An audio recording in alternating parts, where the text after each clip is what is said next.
Բոլորն են հավատացյալ։ Ուղղակի որոշները հավատում են ճիշտ, իսկ որոշները սխալ բաների։ Կան մարդիկ, որ հավատում են, որ եթե ապրեն առանց Աստծո օրենքների կհաջողվեն։ Կան մարդիկ եւ ծնողներ, որոնք հավատում են, եթե իրանց երեխաներին դաստիարակեն առանց Աստծո օրենքների, իրանց երեխան հավանաբար կհաջողվի։ Կան մարդիկ, որ հավատում են, եթե մեծ խաղադրույք անեն, կհաջողվեն։ Որոշներն էլ հավատում են, որ եթե գողություն անեն, չեն բռնվի։ Որոշ մարդիկ էլ հավատում են, եթե չար եւ սխալ ճանապարհներով վաստակեն, հավանաբար կհաջողվեն։ Ինչքան մարդիկ հավատում են, սակայն սխալ բաների եւ իրենց հավատքը հենց հիմք է հանդիսանում իրենց կործանման։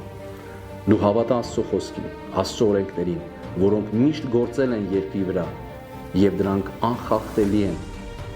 Վստահիր Աստծո խոսքին, Աստծո օրենքներին եւ Աստծո ճանապարհներին եւ դու անպայման պիտի հաջողվես։ Թող Աստված օրհնի քեզ եւ քո տունը։